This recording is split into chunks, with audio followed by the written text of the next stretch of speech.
یہ بالکل واضح اعلان ہے اسی کیا چوری تے حلوے کھان والے ہور نے تے حضور تے نا تے جان تلی ہتھیلی تے رکھ کے میدان سجان والے ہور نے گل ہے کہ نہیں ہے جی دسو جی حلوے والے یا جلوے والے ہم درود والے بھی ہیں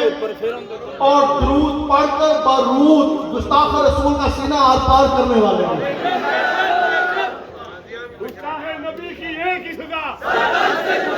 نبی کی ایک ہی سزا گستاخ نبی کی ایک ہی سزا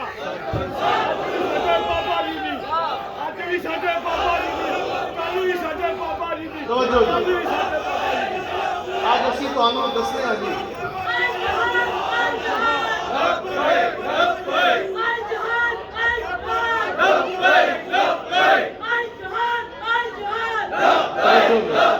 نور شریف ربی اللہ شریف دا چند نظر آ گیا تو پھر چہرے پہلے تو بھی زیادہ چمک اٹھے بابا جان کی طرح اب یہ بات سننے والی ہے توجہ جتنے بھی سائنس کے پتر ہیں نا یہ این جی اوز اور یہ انسانیت کا نعرہ لگانے والے اے سائنسدان تے لنڈے تے جڑے انگریز ساڈے تے مسلط نے سارے اے لکھ والی جنگ کے بھی آ جان اقبال کہتا ہے انسانیت کو یہ عزت مقام نہیں دے سکے انسانیت کو اگر عزت مرتبہ مقام دیا تو وہ نگاہ مصطفیٰ نے اب اس کی کچھ مثالیں میں آپ کو بتاتا ہوں ماں کا کیا مقام تھا امام الانبیاء کی آمد سے پہلے آپ کہتے ہیں کہ وہ جلوے جس سے مرجھائی کلیاں کھلی امام الانبیاء کی تشریف آوری تو پہلے دنیا کے اندر دسو جی پیو مردہ سی تو ماں نو نال زندہ جلایا جانا سی کہ نہیں حضور آئے آپ نے فرمایا خبردار وہ 4 اشخاص جن کے بارے میں ہے نا کہ ماں کا وہ جنت کی خوشبو بھی نہیں پائیں گے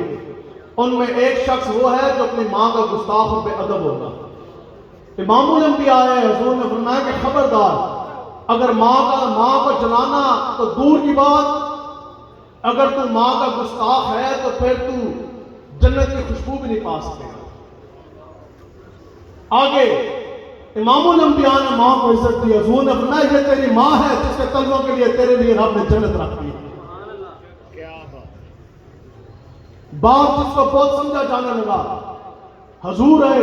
تو امام الانبیاء نے فرمایا کہ خبردار یہ تیرا باپ ہے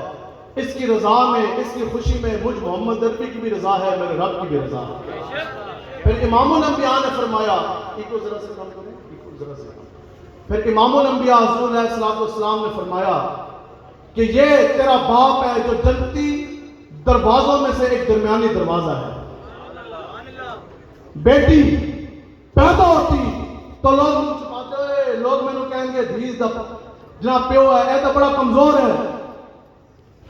بیٹی پیدا ہوتی تو اس کو زندہ ترگور زندہ زمین کے اندر دفن کر دیا جاتا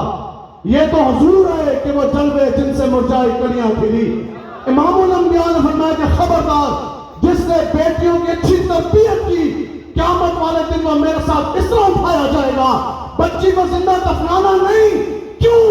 حضور نے فرمایا حضرت امی عائشہ صدیقہ رضی اللہ تعالیٰ عنہ آپ سے روایت ہے حضور نے فرمایا کہ جو تمہاری بیٹی ہیں یہ قیامت والے دن تمہارے اور دوزخ کی آگ کے درمیان میں اس طرح ڈھال بن جائیں گی تمہاری اور بیٹی کے درمیان میں اس طرح ڈھال بن جائیں گی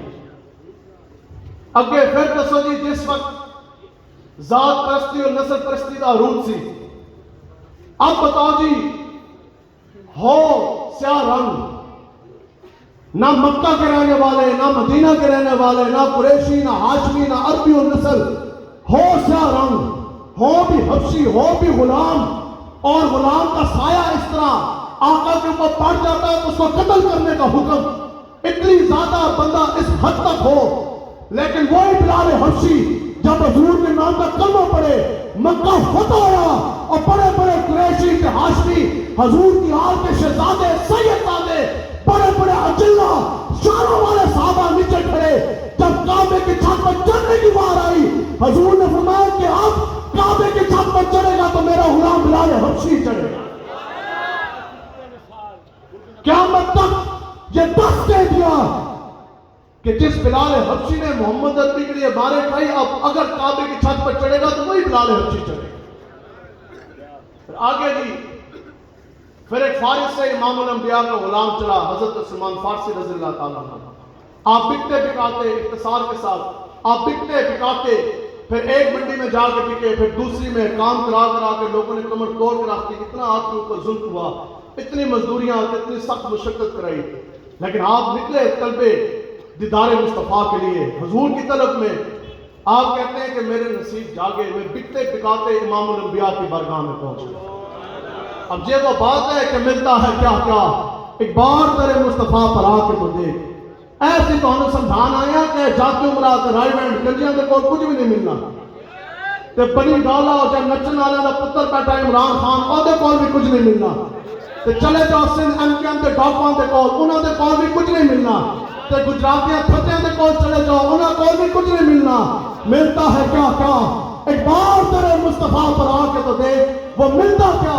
کہ پھر بعد میں کسی نے بات کر دی، اور یار یہ سلمان فارسی کا تو بڑا مقام ہے، حضور کے بڑے لاڈلے ہیں، اتنے بڑے شانوں والے صحابی ہیں، اور یار پتہ دے کرو انہوں دا پیو دادا کون ہے۔ ہمیں تو یہی پتا ہے کہ ان کا نام سلمان فارسی اس لیے کہ فارس سے تشریف لے کر آئے، اور پتہ تو کرو اس کی ذات کون سی، اس کی برادری کون سی، اس کی نسل کون سی، اس کا باپ دادا کون سا، تو پتہ تو کرے یہ ہے کون۔ تو جب یہ بات امام الانبیاء تک پہنچی نا، تو یاد رکھو حضور نے فرمایا کہ جو شخص